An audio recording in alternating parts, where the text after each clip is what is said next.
we often hear so much about being legalistic and how dangerous it is. I mean, being legalistic completely goes against the gospel of Jesus. It says that we can work our way into right standing with God, when in reality, there's absolutely nothing that you and I can do. I mean, for if keeping the law could make us right with God, then there was no need for Jesus to come and die.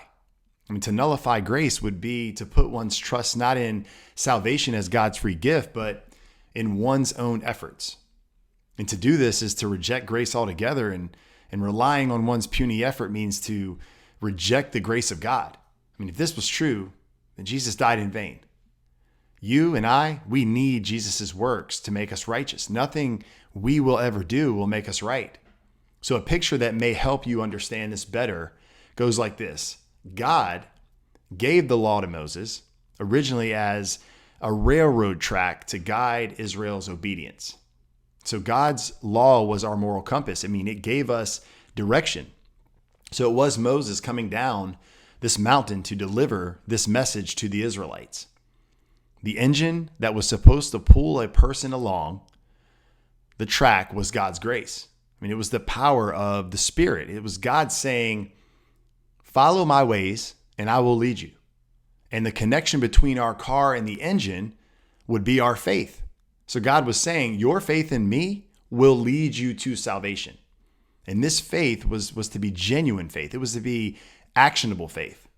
So that in the Old Testament, just like the New Testament, salvation was by grace through faith along the track of obedience, which would lead to sanctification or maturation or the process of becoming righteous, blameless. This was God's intention. I mean, you can see it in the Old Testament that God's intention was for us to be led by him, to have faith in him, and we would live a life in abundance. We would live a life on the way to eternity. But this way of salvation is so uncomplimentary to the human ego, isn't it? I mean, since God is having to do everything for us, it has never been popular.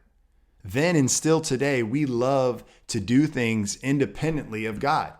We love to take pride in our accomplishments.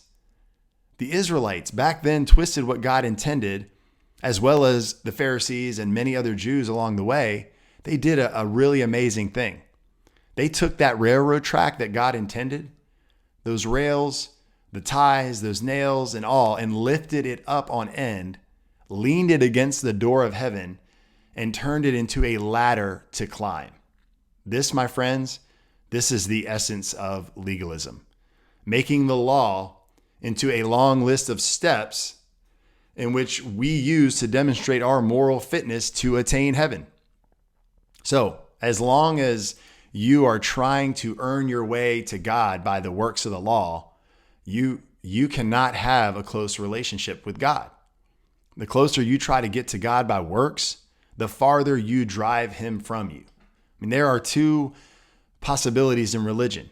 You can think of your ability, God's demand, and the ladder of the law, or you can think of your inability, God's demand, and the free gift of justification by faith. And Paul had learned this through his own long experience with the law, that in order to live in close communion with God the Father and have his power, he had to simply give up on legalism and die. That old self that loved to boast in its ability to climb that ladder, it must die. So just as God gave Moses the intended plan, we jacked it up. I mean, it was Jesus who came 2,000 years ago on a mission to show us the plan.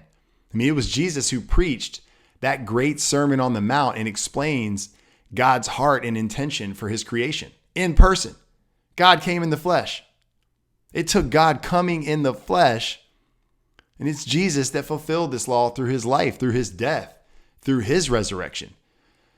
But what do we do with it? We still continue to lean on our own efforts. We continue to build up the ladder. If we continue to build up again those things which Jesus came and tore down, then you and I, prove ourselves the transgressors. We are the offenders. We transgress the law of God when we try to erect the law and works as a ladder to heaven on which we demonstrate our moral fitness for salvation. It is essentially looking at Jesus hanging on the cross, taking the punishment we deserve, bearing the wrath of God for us, and saying to him, that's all very nice. That's not enough. Your work on the cross won't be enough before God until I am circumcised, or I eat kosher, or I go on my next mission trip, or I do XYZ. You fill in the blanks with your works. This is the greatest insult to the Son of God there could ever be. My friends, rest in his grace. Rest in the fact that he shed his blood for us to have life. Guys, when Jesus said it is finished, he meant it.